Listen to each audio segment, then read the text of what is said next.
Welcome back to another powerful episode of the Dr. O Show. I'm your host, Dr. Connor Oliveri, founder and CEO of Elevate Health. Every week, we'll be bringing you insightful information and inspiration to help you achieve your full potential regarding your health, life, and business. If you enjoy the message we are promoting in this podcast, we would greatly appreciate it if you could leave a rating and review on the platform you are listening to. Make sure to subscribe so you don't miss out on the future episodes that embody our core values of enhancing ourselves, empowering others, and evolving our community. What's going on, everybody? Welcome to the Dr. O Show, episode 5. We have the opportunity to speak with somebody who is personally one of my favorite people who I've met from a wonderful group we have here in Tampa. It's a business leaders group based out of Radiant Church. They host a Bible study every Thursday morning. And Mr. Ralph Wills is going to be joining us. The topic for today is going to be a life story worth listening to. This man has such an interesting testimony and life story. I felt that it would be just fantastic to share with all y'all listening. A little bit of background on Ralph here is he is the owner of one of the largest owner and one of the largest UPS franchisees in the country. And then he also serves on the board of a multi-million-dollar solid waste recycling company, BioReuse, and I believe it's called, what was the name of that? Earth Products. Earth Products, based out of Atlanta. Mm-hmm. He's got an accounting background. He's got 40 years of public and private accounting and management advisory experience, including 15 years assisting clients with performance improvement and then the turnaround of underperforming companies. Amen. So this man is a businessman through and through. So, been doing it a while. You have, man. You have.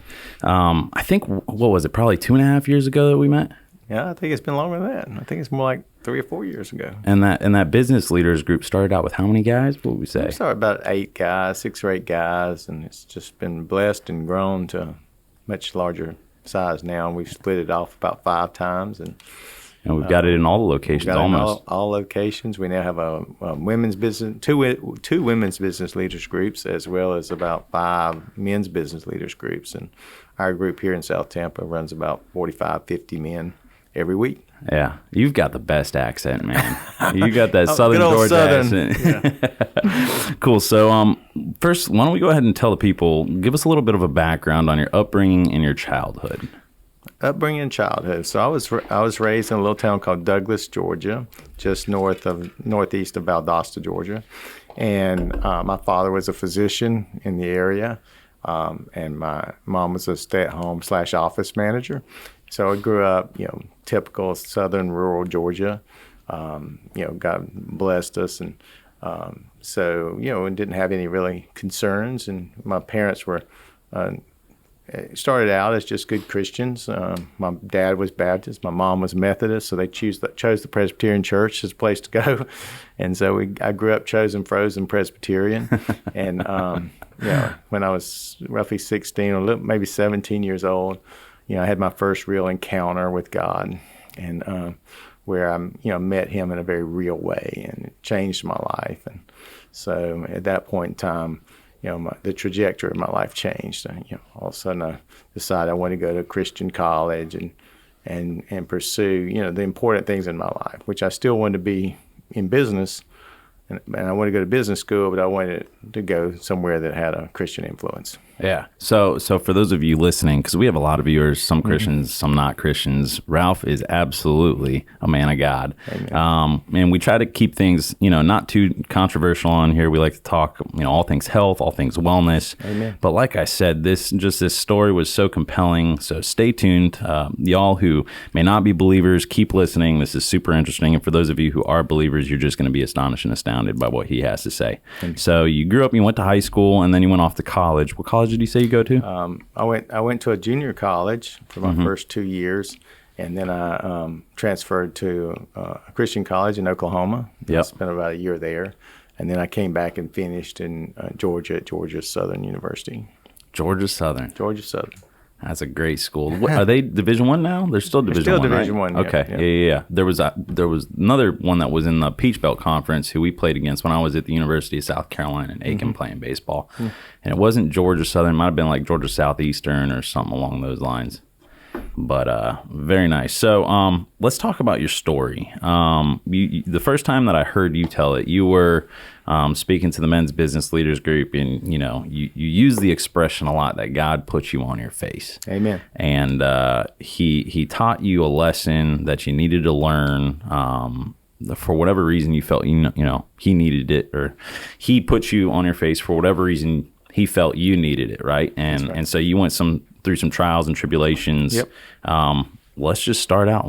Let's hear that. So I graduated from college and went to work for a couple of Fortune 500 companies and spent 3 or 4 or 5 years with that. And then when I was 28, went back to my hometown. I'd passed the CPA exam, but the state of Georgia wouldn't certify me, so I had to do get 2 years experience working for a CPA firm. So I went back to my hometown, joined the local firm there, did my 2 years, and then at the time my practice had grown a lot, so I spun out of that firm into my own firm. And how old were you at this time? I was about 30 years old. 30 years old, same age as me right now. Yeah, and started my first firm, and it grew rapidly.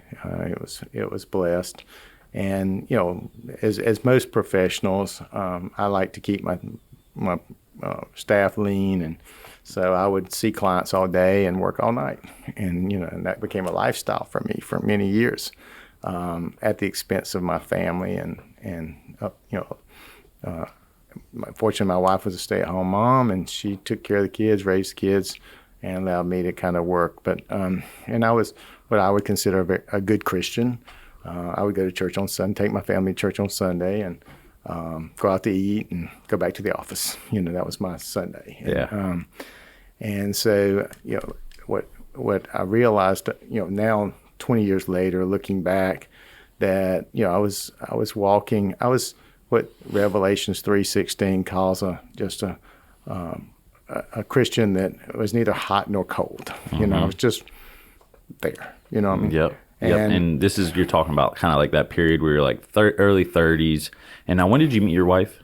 I met her when I was, we got married in 84, so I was 24 years old when I met her. Okay. And then you guys had your first child when you were how old? 27. Oh, man. And then we had 3 right behind, our first 3 came within a year apart. So at 30 years old, you started your new firm. You had 3 newborn kids, not freshly married, but you were 5 years into marriage. Yep. Wow. And so, it was a tumultuous time, but at the same time, like any entrepreneur, when you're starting something new, it's bootstrapping, trying to make do, trying to get through it. And fortunately, I had a very supportive family on both sides. My wife's family as well as my family were both in the same community. So consequently, they helped a tremendous amount as we were starting out. But anyway, throughout that next really about 15 years, it was just kind of, go about life. Does that make sense? Mm-hmm. You're just kind of going through the motions. Yeah, like I said, neither hot nor cold. One foot in front of the other. It was really about big, more, better, more. I mean, bigger, more, better. Yeah. You know what I mean? That was really, bigger firm, bigger, salary, more, pursuing more.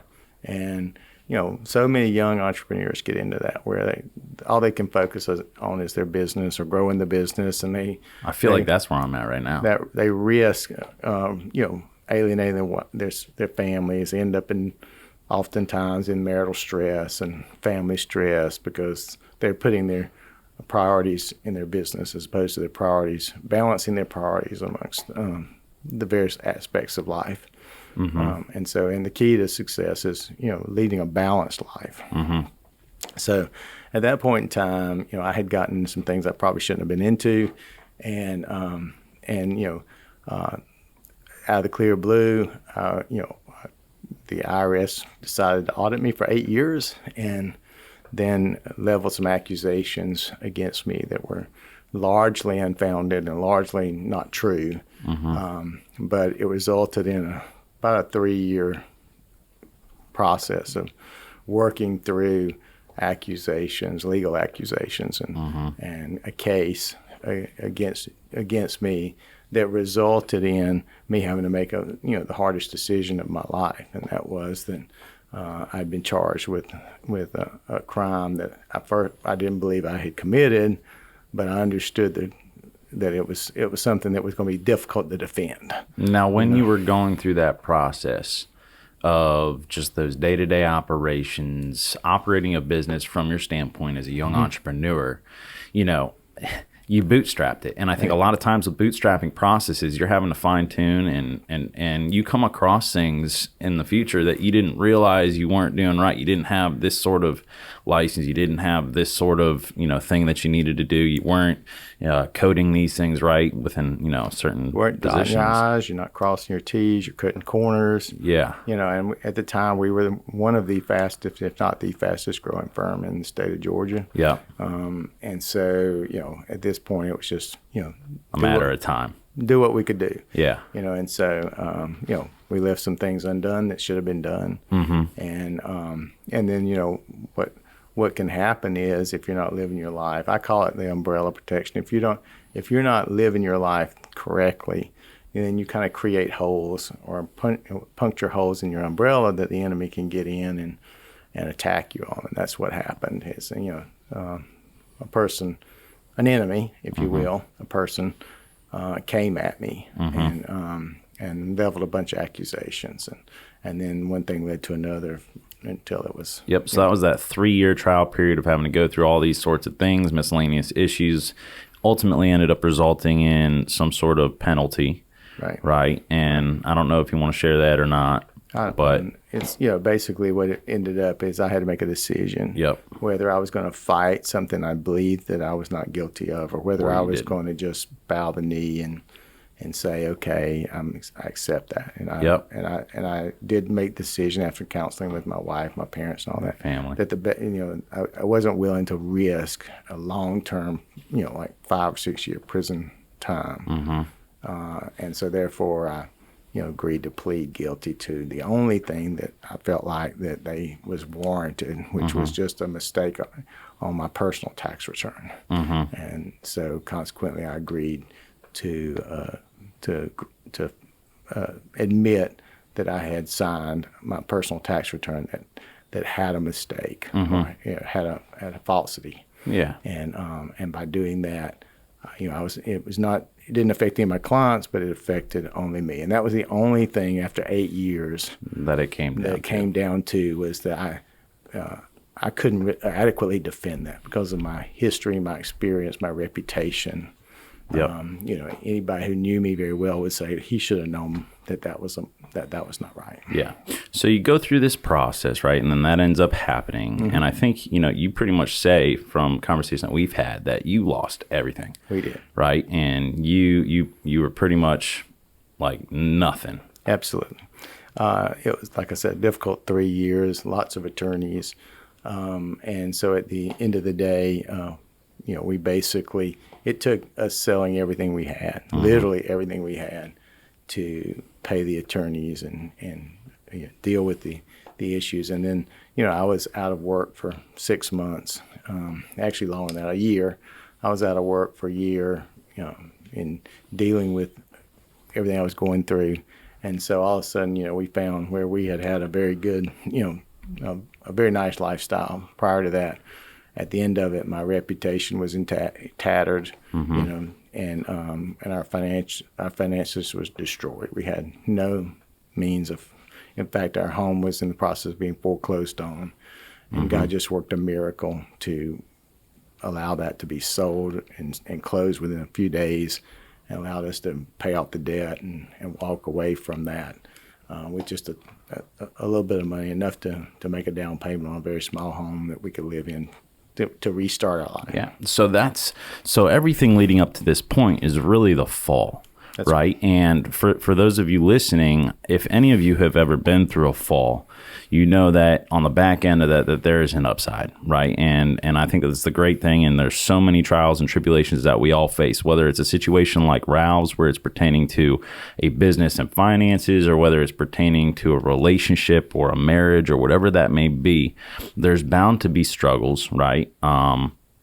At times, that might not be the case, especially if you are under the umbrella of protection like you talk about. And if you're not, you can be susceptible to these different sorts of things. And that can ultimately teach you some super valuable lessons that I think that you learned, which we'll get to. But let's talk about kind of now the rise, right? So you ended up getting to that point where you all sold everything. By the grace of God, you were able to kind of save the house and do some different things. What's now the trajectory? What's that now? The turn of the events, the turn of the story. Yep. So following that, I spent about a year looking for options, looking for opportunities on my face before the Lord, just saying, Lord, why me? Why did this have to happen to me? I realize there's non-Christians listening to this, but I don't have to question the presence of God in my life. I know Him well, and so when I was crying out to Him, saying, "Why me? What do you want from me?" I think I thought I've done a good job, in my walk.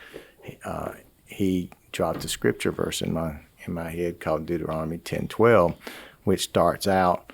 The very verse starts out, "What does God require of you?" And it goes on to say, to fear Him, to walk in His ways, to love, worship, and serve Him wholeheartedly, to obey His instruction, and to acknowledge His ownership in our life. And so for that year, I really just looked at that and broke it down and sought Him, really just said, okay, Lord, obviously I've done it all wrong. I need your help to do it right. And so, I looked at a number of businesses to potentially buy. Of course, I didn't have any money. How can you buy something like that? And I looked at job opportunities, and I had several really good opportunities come my way. And then at the last minute, the door would close. They would say, "Look, start Monday," and then I'd get a call on Sunday saying, "Oh, we've changed our mind." And they were fully aware of what I'd been through. Yep. So that being said, for a year, and then finally an opportunity came for us to go to acquire a business, a successful business in North Alabama, and I had agreed with my wife that we would not make a decision that we weren't in one accord with, and so quickly, we got all the paperwork done. We were scheduled to go up there. It was a Thursday night. I was packing, get ready to go to close on Friday morning on this business, and my wife walks in and says, "What type of business was it?" It was a accounting firm. Gotcha. Specialized accounting firm. Yep. And so she came in and says, "I'm not moving to Alabama." The night before. The night before. And I'm like, she said, "I've just kind of lost my peace. I just don't have peace about this." And I said, "Oh, honey, you need to go back in that room. I've been on my face for a year. We've been unemployed. We have no money.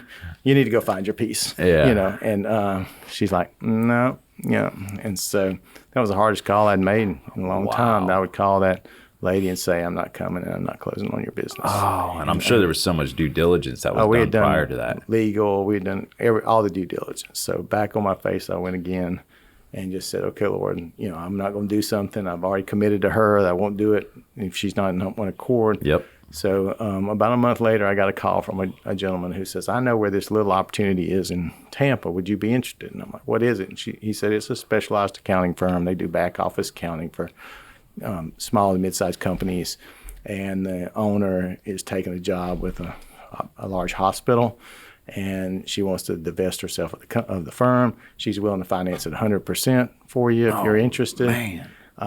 And so I came down here to Tampa, looked at the firm, and realized that the outgo was much greater than the income. And I told the Lord, I said, "Lord, I need income, not outgo. I got plenty of outgo." But, God kept prompting me, and several of we'll talk about a board of advisors. I had a board of advisors, and they all said, "We think Tampa's where you're supposed to go." And so, I bit the bullet and said, "Okay, Lord, if this is where you want me to go, I'll go. But it doesn't look on the outside like this is a very good idea, but I'll be obedient." Once again, obey His instruction. And I felt very strong that His instruction, and all my advisors lined up with it, that His instruction was to go to Tampa. So, next thing, so consequently I bought the little business and bought me a little travel trailer and put it out at a travel trailer park here locally, and came here and started working the business. Gotcha. And so you did that for about how long before everybody else moved down here? 5 years. Very good. Before my family moved down here. Yep. My wife said, go down there, turn the company around, make sure we can make a living. Yep. And so we did. And that story in itself is quite a testimony. So it took you 5 years to turn a business around that had a poor performer on it. Yeah. So it only took 1 year. Okay, so it took 1 year to turn it around. She just waited 5 years. She wanted to make sure. Yeah, so it took you 1 year to turn this company around. Yeah. There was more outgo than ingo, right? So then influx. Considerably. And, you really don't know anybody in this area, right? Never met anybody here. And the accounting side of things, I feel like that's more, especially with a specialized firm, where you need to have connections. That's true. And so how did that business generate so much of an income and have so much of a turnaround in just a year's period of time? Well, we can't really attribute anything but miraculous. And non-believers may question that, but the reality is I walked into that business not knowing anybody, not knowing any of the clients, and very few clients, because when they heard that she was leaving, they were like, well, maybe we should leave. And so tried to meet with them and get them on board to stay. But at the end of the day, once I bought that business and I had been obedient to the instruction, I walked in the business and instantly things began to change. I mean, literally. And it wasn't anything. So one day my assistant, like receptionist assistant / secretary, comes in my office and says, I just want to know what you're doing to get new clients. And I'm like, nothing in particular. And she's like, well, I've been here 2 years. The phone hardly ever rang. I would read books. I'd do these little things, but didn't do much anything. And ever since you've been here, I can't get anything done because the phone just will not stop ringing. Wow. And I'm like, well, we need to start asking people how they're getting our name. And so she began to keep a log of people that were calling. And so she would ask, how'd you get our, and they would say, well, such and such told us, and I didn't even know that person. Or, we got you out of the yellow pages. Well, as far as I know, we weren't in the yellow pages. And so, it was just miraculous stories of how they came to us. But we started having a steady flow of clients come in the door. And then so resulted in I bought it in October 1st of 2004. And by the end of the year, we had done more revenue in that fourth quarter than the firm had done in the first 3 quarters of the year. Unbelievable. And the next year, the firm doubled in size, and the next year it doubled in size. And so, it was just on a growth track record. And for me, it was just about just being faithful, serving my clients, doing what I need to do, walking what I call a good Christian walk, being planted in a good church. And so, the Lord just blessed. What I think is important to note here is that you were walking into a situation that seemed what we've talked about a lot: counterintuitive, countercultural, and what was the last one? Awkward. Awkward, right? At best. Yeah. Awkward at best, right? So this is when I think a lot of people, when starting up a business, they have that game plan or even acquiring business that, they have this perfect paved path and it's going to play out exactly how they want it to. They're going to hit the numbers that they want to hit, right? And it never does. And in a situation like this, I'm at a point where, I make decisions in business, and I've told you about this, how I acquired that other company. Sure. And we're working on that vested venture. But, you took something and you took that leap of faith, right? And you trusted in yourself and you trusted in the Lord. I trusted in the Lord more than I trusted in myself. To guide that steps in that process along the way. That's right. And what I think is important to note here is that decision single-handedly changed the course of the rest of your life. Absolutely. If you did not make the decision that seems so counterintuitive, so countercultural, so awkward, you would have never made it to Tampa. That's right. And, and what I want to stress is that, everybody goes through certain things, but the decision to come to Tampa, even though it at the time looked like miserable, it just didn't look like a good business decision. Yeah. But the trajectory that I would get put on and the opportunities that would come my way as a result of coming here was far greater than anything I could have imagined. If you'd have asked me at that time in my life what my long-term goals were for my life and what I hoped to achieve in my life, they would have been far less than what actually occurred after I came to Tampa. Yeah, and I believe after you came to Tampa, that's when you got involved with the UPS stores, Right. and you got involved with all that other stuff. Right. Very good. So if you could give one piece of advice, right, just something, it doesn't have to be anything special, to younger entrepreneurs with regards to how they can get started, what would that look like? Well, I think, initially you've got to really do the due diligence on what you're doing, what the business you're in. We've talked a lot about this with some of your pursuits, is that you've got to know that this is a business you want to be in. Mm-hmm. That because if it's a business you want to be in, then it's an enjoyable pursuit. Does that make sense? But if it's not a business you want to be in, it's going to be a difficult pursuit. You know what I mean? Yeah. And there are going to be many times where you're going to question whether you should ever have even started the business, because that's just part of the bootstrapping. And you need to be able to reassure yourself along the way, I like this business. This is the business I want to be in. And so that's the first, hurdle I always tell somebody when they're looking to start a business, whether they've got money or whether they don't have money. You got to first know that that's what you want to do, because typically if you know that's what you want to do, you put forth your effort, the money will fall. Yeah. Some way or Some way or another. Yeah. And you briefly touched on board of advisors. You spoke with them before you made the decision to acquire the business in Tampa. That's right. For those of you who don't know, I do personally have a board of advisors, and this is 3 to 5 men that I have in my life that are not family. And, I consider them my friends, but they're people who have a little bit more wisdom, a little bit more knowledge, and can provide an outside perspective that I can't see when I'm in the midst of it. And I can attribute to Ralph. We had conversations before I started up Elevate Health.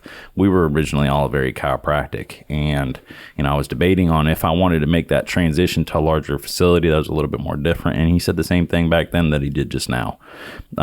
So one thing that I would advise all of you listening is that, throughout your entrepreneurial journey, you're going to need somebody to guide you. You're going to need somebody to kind of not hold your hand, but to give you a piece of advice that you wouldn't typically have. And for me personally, my board of advisors happen to be Christian men. I know that they're walking with the Father, and they are in tune with my faith, and I can relate to them on that, and I trust them for that. And I think that it's really important to trust those people because they are helping you dictate the course of your life. So, I appreciate you for being one of those men for me. Amen. I don't think I've ever really told you that, but I appreciate it. So, you're an accounting guy. Before we kind of wrap this up, kind of with your future goals, plans, I want to hit on a couple of accounting tips. So we have a lot of young listeners. What are some simple hacks that they can do to create a solid foundation for themselves financially when it comes to investments, diversification, and budgeting? Sure. One of the things we did the second time around when we started all over and we started growing the firm, we acquired the small firm and we started growing that firm, is we put in, my wife and I made some decisions on how we would operate our firm. And this is the hard part with most entrepreneurs, is that we decided that whatever the firm made, we would only take out 50% of it, even if it meant that we had to reduce our standard of living below what we would normally live. And so hence I made the comment that I bought a little travel trailer and I lived in it for 3 or 4 years, 3 years, I think. And at the end of the day, I sure would have liked to have lived in a little higher standard, but we set this guide rail.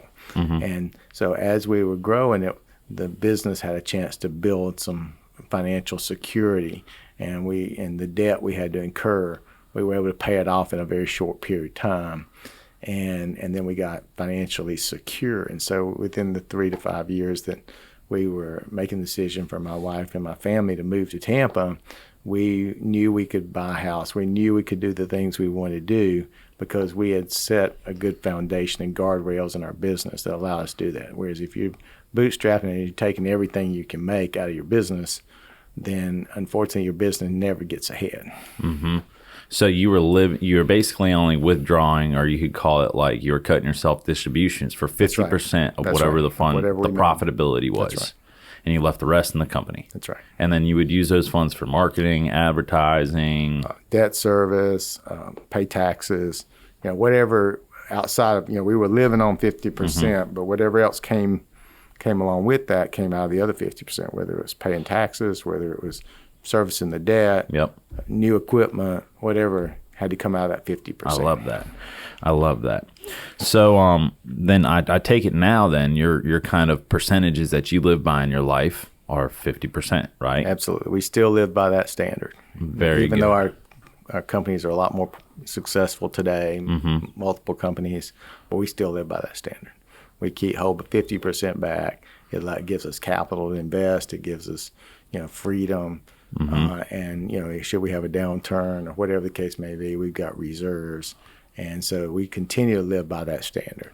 And, as the Lord has blessed the business, we have more income. That's allowed us to have a better standard of living in a good standard of living. Yeah. And so then with that 50%, if you don't mind me asking, how do you personally divide up that 50% in your life with regards to like living, giving, that sorts of thing? Yeah. On our side, because we are strong believers, and the Word of God says we're to set aside 10% as a tithe, which is a return to God for acknowledging His blessing in our life.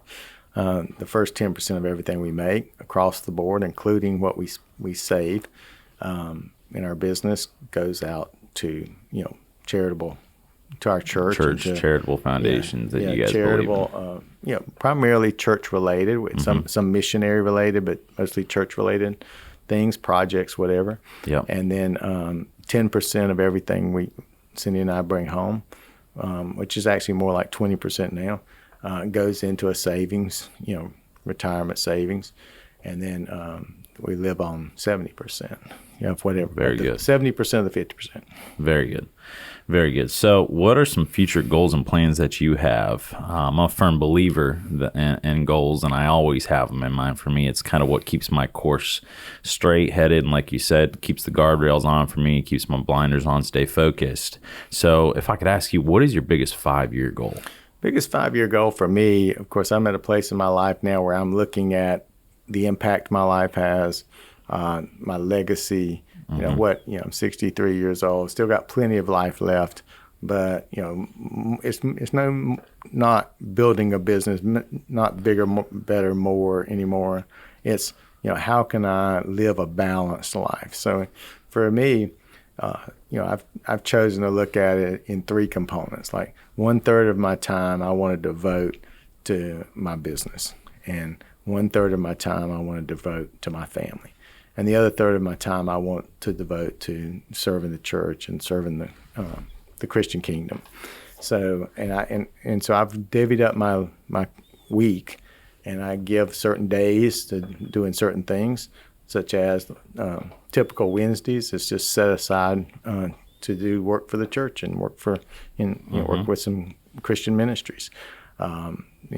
Usually Tuesday, Wednesday, Thursdays, doing something with the business, and then Mondays and Fridays are typically family days, Very good. So we, and then weekends, of course, are family weekends. And we live by a strict standard that Sunday is our day of rest, our day of Sabbath, and we don't do any work there. That's our family day. And so it's strictly time dedicated. First of all, we go to church, of course, on Sunday morning, but then the rest of the day is strictly family. Just hanging out, relaxing. Resting and relaxing and just spending time as a family. No emails, no nothing. I caution business people all the time is, just as a testimony, when I first came up with this, I felt like that the Lord showed me this. I told my wife, she said, well, I'll believe it when I see it, because in 20 years, you've always worked on Sunday. And I'm like, never again. And so that was 20 years ago. Yeah. And I haven't worked since then on Sunday. And through that, I attribute that really changed the trajectory and dynamics of our family, because now I was demonstrating commitment to the family. Does that make sense? Yeah, there will always be something else to get done. Always something. There's always something else. It's a choice you make, a decision. Decisions determine destiny. Very good. So obviously the course of your life, you've been extremely successful, and then you've been not extremely successful, and then you've been extremely successful again. A lot of people can be successful, but not a lot of people can leave what we'd call a legacy like you just spoke about. So how do you plan on leaving your legacy, and how does Ralph want to be remembered? So I think my legacy, I've done some thinking about this in recent years. My legacy is primarily my family, So my objective is to spend a lot of my time building into my children, my sons, son-in-laws, my daughters, the principles of life that we've learned over the years, that they hopefully don't have to walk through what we walk through, that they understand, the guardrails, the things we put into our life that make us successful.